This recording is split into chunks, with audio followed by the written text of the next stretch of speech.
All right, you can go ahead. Okay. Welcome, everybody, to the second installment of our weekly Southwestern Career Connections digital series. I'm your co-host, Mike Despo, Director of Career Services here at SCC.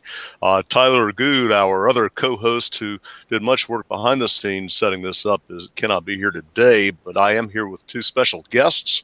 I also want to thank Austin Warren, our producer, and Jody Waldrop, our career counselor with Career Services, she is recording this show. First, a few reminders for those of you who are joining us live. Please keep your microphones muted and type any questions you have into the chat on the upper right section of your screen. We'll get to a few of those before wrapping up at the end. We also want to make sure that we're recording today's conversation. So again, it's being recorded. At Southwestern Community College, we're all about changing lives, and we know a lot about that. A lot of our people, our folks in our community, are hurting right now. 3 months ago, most of us had never even heard of COVID-19. Since then, nearly 1 in every 5 American adults has become unemployed. If that's happened to you, we're here to help by providing insights to job seekers in our region, Southwestern North Carolina. I oversee career services at SCC, and I have some insights into the employment climate in our region. And today's conversation will center on what we like to call COVID-proof jobs in the fields of emergency medical science, rescue, law enforcement, first responders. To speak about those career paths specifically, we've invited Eric Hester, who coordinates our emergency medical science program, and Curtis Dowdle, our Dean of Public Safety Training. I want to thank them for joining us. So before I jump into our guests are our resident experts here, and they've got a lot to say. Talking about the general fields of EMS and first responders, though, as a career center director and as a career services professional, I can give a little bit of an overview of the employment prospects in healthcare in general, and in first responder areas. And especially in our corner of Western North Carolina, I can give a little bit of history to put this moment in context. In early March, we were well on our way on a normal, standard recruiting season, and we had 2 career fairs, and both were full. Healthcare was, our main meeting room was packed on March 5th, and then on March 6th, we had a general broad career fair, and I can say that the usual employers were here to hire. We had hospital systems. We had several counties hiring every manner of county employer, including sheriff deputies, and we had the North Carolina Highway Patrol. That was then, and this is now. We no longer can hold under this particular moment in-person brick and mortar fairs, but we do know that there's still a need for these types of positions, and there's still opportunities. Healthcare is difficult to put a finger on right now, because things ebb and flow, and as selective surgeries and procedures are put off, here's about layoffs in certain sectors, but then of great need in others. One thing we know for sure is that long term, and even really in the short term, there will remain a need. And that leads us to discussing the concept of essential jobs. There is no job more essential than a nurse or a paramedic treating a person in crisis, or a law enforcement officer responding to an urgent problem, or a highway patrol trooper managing an accident on our freeway. And so we know that these are still needed positions, and they're very essential. We've got programs at SCC that you're about to hear about that compare candidates for these opportunities. And with that, I'd like to move over to Mr. Hester and Dean Dowdle. I know both of you will still work both of you still are actual practitioners, not just experts, not just educators, but veterans of your fields. I'd like each of you to tell us a little bit about the primary ways that EMS professionals and first responders' lives have been changed over the past couple of months. Mr. Hester, would you like to begin? Sure. I think one of the things that first comes to mind is, we teach and preach about PPE, proper protective equipment. Now going out into the field and seeing these potential patients with COVID, I've noticed, PPE is extremely important now. Um, Not only for us, but my students when they were doing clinical, the services actually really made sure that our students were prepared in the PPE department and was ready to handle the patient if need be. Okay. Dean Dowdle? I think Mr. Hester is exactly right about the personal protective equipment. We drive that home early on when they enter the programs, and I think this just solidifies the facts of the importance of that too. With law enforcement, we begin with social distancing at the onset of their training, keeping distances away from people just for reactionary gaps and those type things. So that is instilled in our recruits early on, and just an added protection of why we need the PPE as we're working with these people. It's not only to protect ourselves, it's protect them as well.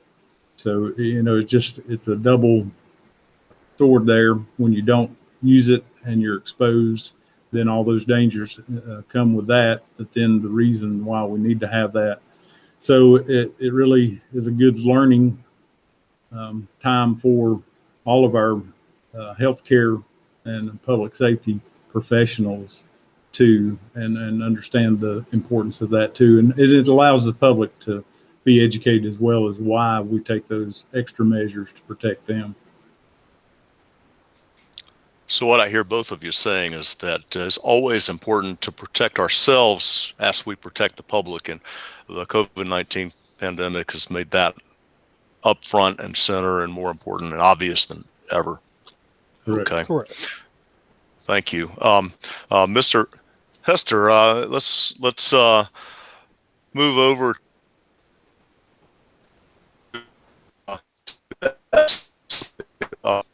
Now, can you tell us a couple of primary ways that EMS professionals and first responders are being completing the spring semester, and maybe share details about how our community partners and employers worked with you to make sure our students got the experience that they needed? Sure. Luckily for our program, we only had one service that did not allow our students to continue their clinical.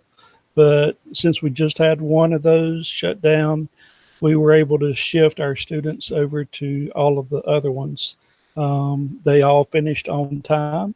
Luckily, well, out of 8 students that graduated or completed, 6 of them were already working in the field. So but that was another challenge because typically we do not allow our students to do clinical at the site where they are working. So we had to do some rearranging, and because some students were actually working at places that were taking students for clinical. So we had to kind of adapt and overcome that particular problem. That's interesting, because I know that that clinical study and education at all healthcare sites is, that's obviously been impacted by that, and it sounds like you've really pivoted and adjusted and adapted to help your students. Also, as Jody and I, we hold these career fairs and other things. Sometimes I've noticed that as much as an employer might want to hire an EMS or paramedic student, they all frequently already have jobs. And so, meeting their needs and their interests and your students is just a good kind of a challenge. Can you talk about how COVID-19 has impacted the job prospects of your emergency medicine graduates? Sure. The job prospects, obviously, even before COVID-19 came along, the job market was pretty wide open. I mean, pretty much, I mean, there is service after service after service that is begging for paramedics to come work. The COVID-19 is just added on to that. So yes, we definitely need paramedics across the whole country, not just Western North Carolina. But yes, there's definitely job availability in EMS. Tell you what, I don't know if there's any particular job that's absolutely recession proof, but I like to ride bicycles, and I sure hope that paramedics are always kept on staff. So that sounds like they've got strong job security. We need them. Okay, that's great. Dean Dowdle, our Public Safety Training Center prides itself on preparing recruits for the new world. How did that play out over the last couple of months while much of the rest of the world was shuttered up? Well, we never missed a day.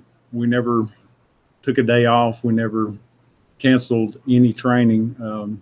Public Safety Training Center's always had an established history of being here, even when the college might close due to weather or other related things and holidays. We've always continued on because that's the field that we are training these folks on. That's real world stuff. You know, we don't get to shut down. We shut down when the sheriff's department shuts down, and they don't shut down. So, you know, it was a little bit of a concern for our recruits in the beginning, just because of so many orders that were coming down. And talking to some of the county officials, especially with the nature of the training that we do, they said we would be foolish to ask you to stop training those folks who are going to be out there on the front line, serving our citizens and taking care of the people who need it the most in that time. And the public and our citizens should expect when they dial 911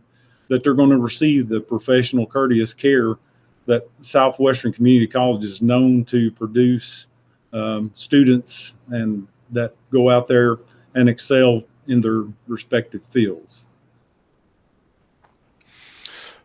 Now, I'm not sure everybody would realize. I remember being so very impressed when I joined SCC at the breadth of first responder programs and public safety programs that you have. What's a short list of those important programs, and what are their job prospects as they finish their training? Well, we have everything from EMR, emergency medical responder, up to paramedic, and then everything from detention officer, telecommunicator, to law enforcement officer, and then the National Park Service Park Ranger Law Enforcement Academy, which we had 2 sessions of the law enforcement academies going during the midst of this, and we graduated 18 out of the National Park Service Academy who are all waiting to go to parks and get jobs. And we have another basic law enforcement training academy that will finish up the 9th of June.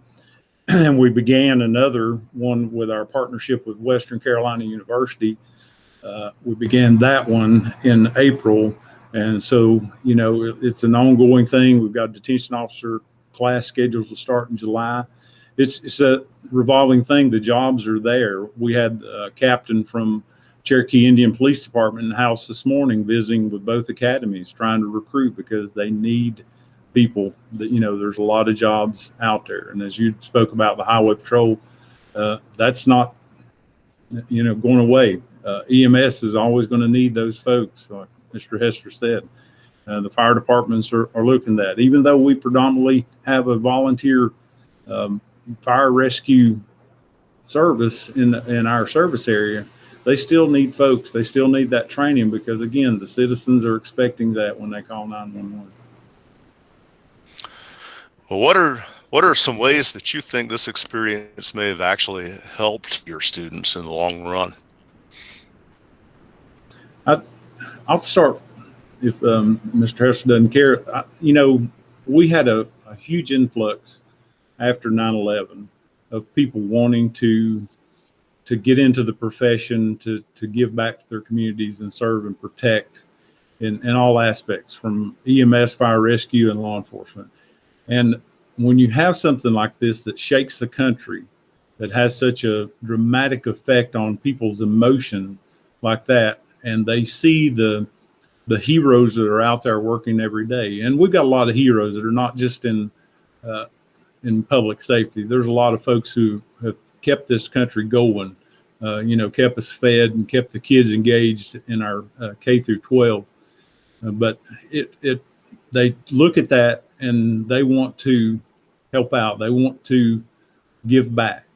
And I think that we'll see an increase across the board in our public safety and health science fields because we're one thing is that any recession that or hard times I've been through, we've never stopped. The phone has never quit ringing and calls for help.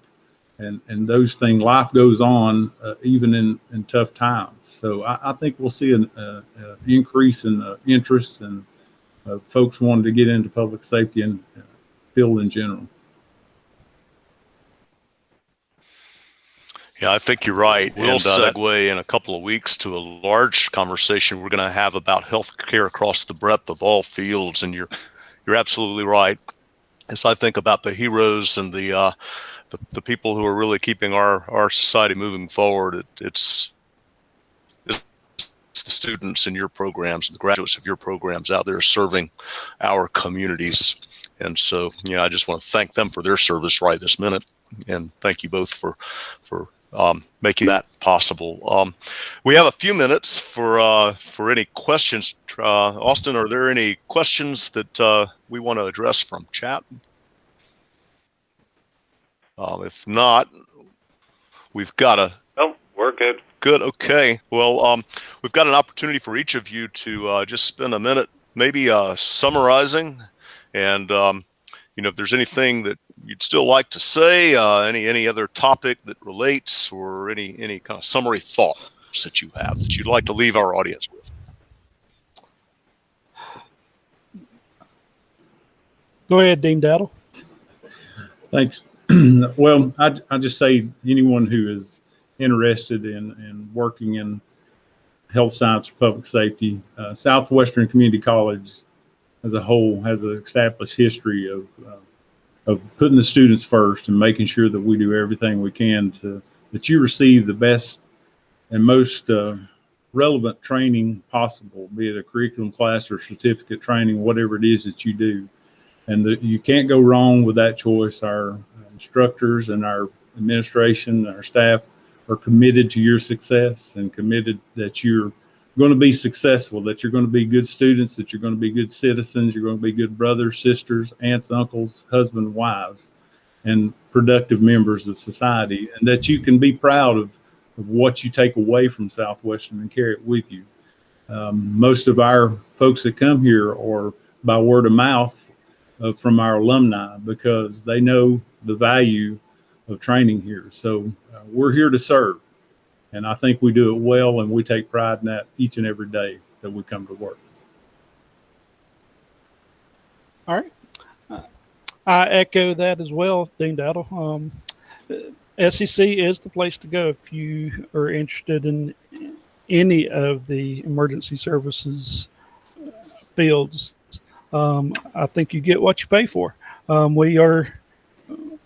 We do have a good reputation in the community, and we do expect a lot out of our students, and I think our students rise to the challenge to meet those expectations. There are jobs out there, not only in Western North Carolina, but I've got graduates even out of the country that have gotten jobs all over the place. When you look at the job markets, EMS is one of those fields that is always looking for people. So yes, we'd be glad to have you.